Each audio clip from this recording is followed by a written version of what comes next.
You're listening to episode 709 of the Father Bills Podcast.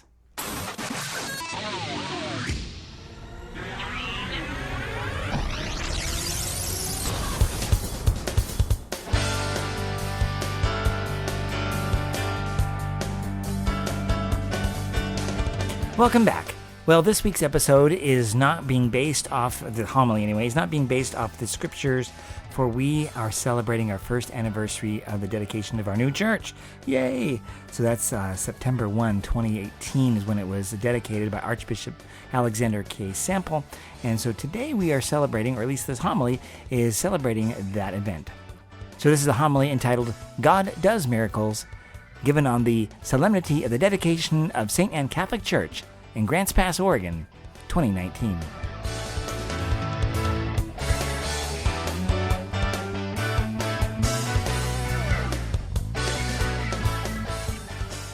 My dear friends, today we celebrate the reality of a miracle. Indeed, many miracles. Today we celebrate the great things God has done in our midst. Things we could hardly believe. Today we celebrate the miracles that surround the creation of this church building.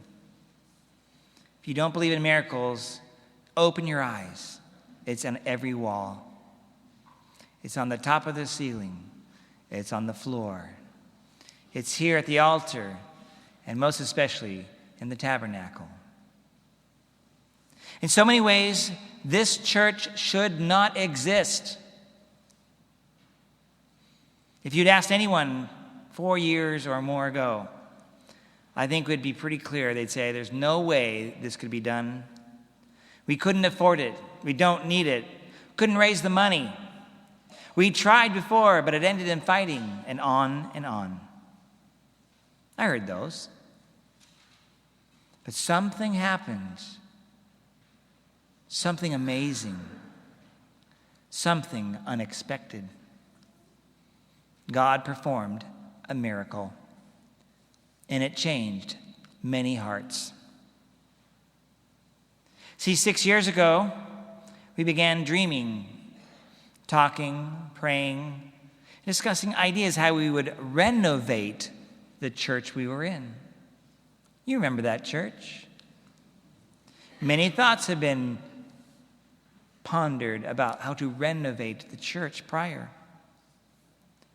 So we created I called it a core building committee, to formally do this dreaming, to do some heavy lifting, and take a long journey of reflection and discernment. And so 3 years later, now 3 years ago, we discerned that God did not want us to renovate this church. There was even moments where there was no way we were going to do this, and I was coming with Stephen Vold to just tell everybody, we're done, that's it. But something happened. We decided to completely start over again. We are not going to renovate this church. We are going to tear it down and rebuild a new one. Whoa. What followed was the process of designing a basic building with 4 walls, and then we throw everything back in it. Rearranging the furniture, of course. In all, we had 12 or more drawings made. And after Mass, you can see some of them. Look at the examples. We had big poster boards of some of these churches. Imagine if that's what we had chosen. But we'd make up one and discern that wasn't possible, and make another one, and another one, and another one. A different floor plan here and a different floor plan there. We even thought about putting the church where the offices were, until we realized that we couldn't afford it. We'd have to displace our offices, the youth center, the chapel, and it's fill dirt on top of all that. So we came back to this location, which was one of the early spots, and we agreed on a plan. We came to 100% consensus, and we started a fundraising campaign which scared us all. Maybe you were part of it. Maybe you were one of those people that met with people to ask them for a donation. I know I was. And we were told many things, that this process will bring you closer together. And we're like, yeah, right. You get to know people you didn't know. Sure, nice sales job. You're already hired, buddy. Everything that he told us, our fundraiser told us, came true. Who am I to second guess an expert at these things? I'm just a priest. And everything he said came to plan. We went out and visited with parishioners. Did you meet somebody new in that process? I sure did. We even got to the point at the very end of the phase where we were doing what they call cold calls, walking up to someone's house.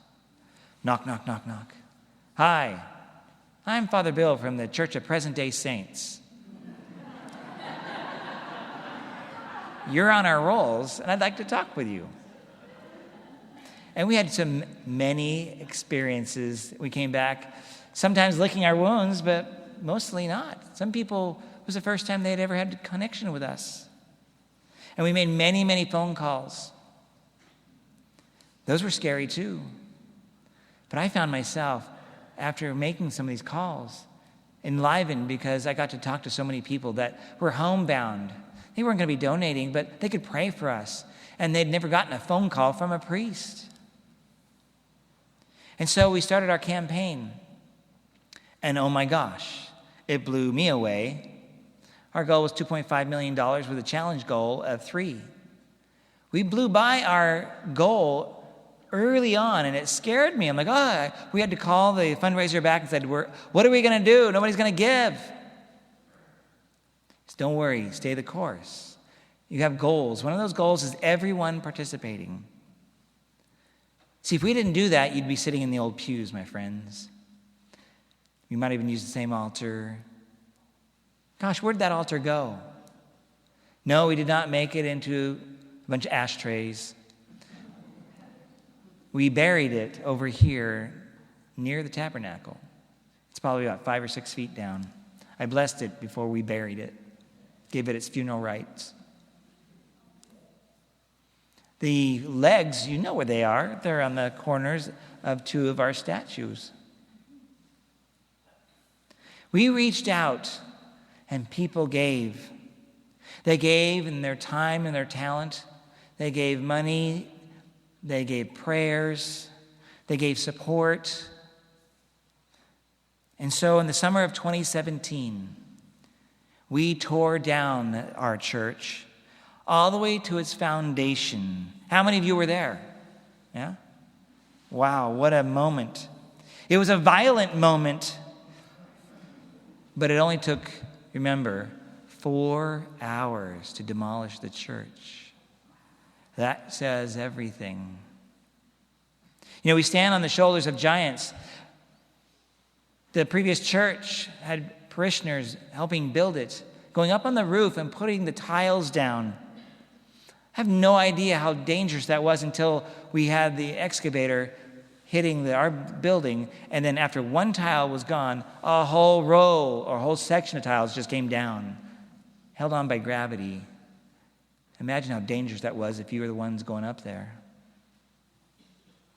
You know, they took care of, originally we had iron and fiberglass seating in this church. I have pictures to show you. And they were quickly abandoned because would you like to sit in a poolside chair at church? Father Singleton, quickly after Father Kelly, had Bob Bush order a whole bunch of pews from the Trappists. And those are the pews that we've been using. We didn't just tear this church down, though. The foundation, we took out the foundation. Now, I know nothing about foundations, but the footings for the foundation were 8 feet in width, depth, and height. They were huge. So we took those out along with a couple unexpected oil tanks that were used in the original church. And we just kept going. In the following 10 months, concrete was poured, and steel was brought in and lifted high.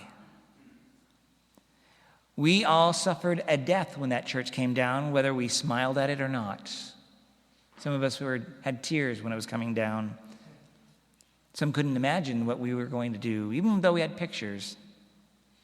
And the steel went up, and it went from St. Costco to St. Anne.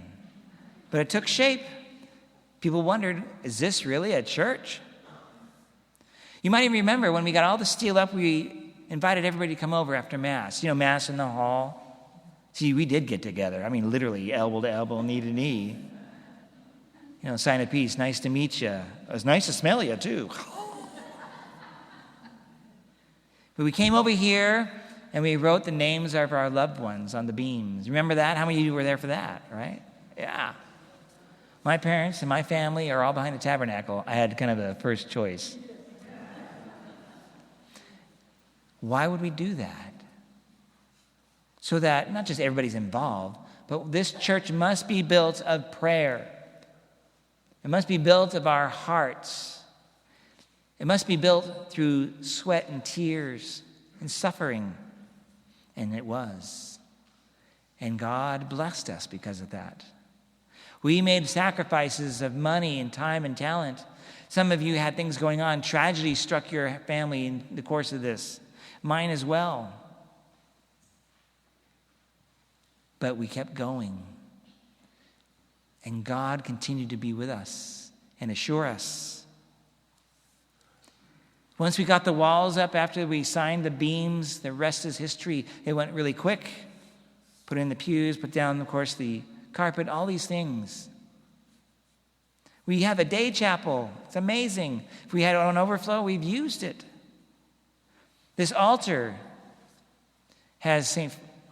Benedict and Fidelis Sigmaringen as relics in it. It's a brand new altar. And it all matches. The tabernacle, nothing matched before. That's not uncommon for churches. It's kind of a ragtag bunch of things. This tabernacle, which Mike Murphy had found many, many years ago, was in really bad shape as far as its patina and other things. So we took it, sent it off to Adrian Hammers to be reconditioned. And boy, it looks brand new. We saved probably $100,000 doing that, if not more. Yeah. We tried to use what we could. Our statues. When you go into the Parish Center and see some of the video, I have an image of St. Anne, the statue, what it looked like, and then when it got stripped, and then it was repainted. What a transformation. Not all of them received that exhaustive treatment, but I know that the Sacred Heart of Jesus, we changed the color of the robe. Everything gets matched. The St. Joseph and Mary statue, St. Mary being new, matched to St. Joseph that came from Italy. These are wood-carved statues, and the other ones are almost 100 years old, and they're plaster. They're very thin, so we keep them in great care. And eventually, we got our Stations of the Cross. We had to rework some of our sound system, and by the way, we're still reworking it. You kind of notice the wireless system is still showing. Our video system, we need some work. There's stuff to do. But let us not forget the big picture. Today, we celebrate something that shouldn't be. This is a miracle. This church symbolizes our great faith and our determination as a faith community. It is something that God willed and that we participated in. And in order to memorialize it, we even changed all the readings. The readings of today are exactly the readings of last time, a year ago this day. Even the flowers are the same arrangement. The vestments are the same. Hey, it's even the same deacon. Oh, wait. We had 5 other deacons. We had 6 deacons. I've never been at any church where we had a mass, even at the cathedral. And I didn't let that go by. The Archbishop noted. Archbishop, when did you have 6 deacons at one of your masses? A bunch of priests, a gaggle of priests. I don't know what you call a bunch of priests. A gaggle of priests. We celebrate an amazing miracle. And I come in here myself, and I have to pinch myself. Is this real? Is this really happening? Did we really do this? Did God really do this in our midst? Just yesterday, someone new came into the church. And if you're new, maybe this is the same experience. They'd been here 3 or 4 years ago when the church was still standing. And they were just floored and delighted. They talked about how bright and how warm the colors are, how beautiful it is without being ostentatious. They caught all of the things that we were trying to do. A Catholic church, when intended to be built, is to be noble and simple. We did it. This is very noble, and it's very simple. Nothing out of the ordinary, and nothing strange. When people come into this church, just look at their eyes. They go, ah. They get it. Remember what they used to do? It wouldn't be, ah. It'd be like, huh? That's not good. Liturgy should be, when it's good, should communicate. And it was confusing people. That alone is a reason to at least to rearrange the furniture. So today then is a solemnity for us. Notice we even lit the 4 candles in our church, which symbolize the 4 gospels and which should reach the 4 ends of the earth. And so we only light those on this special occasion. And maybe we might do it on St. Anne's feast day itself. But see, this is such an upgrade. We now celebrate the liturgy and all the sacraments in a way that we never could before. When we get it right, we can bring a screen down to show what's going on in the baptism and the entry of the church. We couldn't do that before. We had to wheel out, I don't know what you call it, a piece of hardware and hope that I wouldn't spill the oils and a whole bunch of other things. The theme of the Jerusalem cross is everywhere. I've been to a lot of churches, even international churches, and they can't pull this off. That is, that it goes from one thing to another and it all goes together. And you know what? If you were involved in any of the planning, did you notice we never argued? I was talking to a pastor of a nearby parish and some parishioners, and when they were rebuilding their church, they had lots of arguments. And a lot of times they walked away from each other. That was one of my fears. We never had that. We may have had disagreements, but we always were willing to let go of those disagreements for the common good, which is a justice thing to do. We should be just and not say, I want my way or the highway. People submitted themselves for the church, for the greater good. And I actually survived it, which was a good thing too, because a lot of priests don't survive these things. They're either in the hospital or they have other issues going on after that. What a wonderful thing it was. And how many of you were here a year ago for the dedication, right? Wow, 3 hours, right? But everybody I've talked to says, was that really 3 hours? It's like time stood still. It reminded me of the eclipse of the sun that year, where it was like some 2.5 minutes, and it was like, for me, 30 seconds. Wait a second, it's not over yet. That can't be. That's how it was at the dedication. It just went from one thing to another. The blessing of the walls, the anointing of the walls, the music, the liturgy, the word, the archbishop with us. Actually, we had a couple bishops. That was pretty good. The archbishop still today considers St. Anne the most beautiful church he's been involved in the dedication or rededication since he's been here. I'd say that's pretty good. So, I hope that when you come to this church, that inspires you. That whatever you've got going, good or bad, struggles or delights, sadness or excitement, that you come in here and you can sense by the very structure itself that you are welcome here. God is here, and he wants to heal us and lift us up. I want to thank all of you for your help in this miracle. The participation, whatever it might have been, whether again being offering of prayers, which are so important, whether you gave money to an ability that was stretching you, or whatever as you actually then were involved in the labor of doing things, actually putting things together and raising this building up. May this church continue to inspire us and raise our eyes to heaven and to our Lord. For a miracle has happened. No, miracles. Miracles have been done in our midst for the greater glory of God.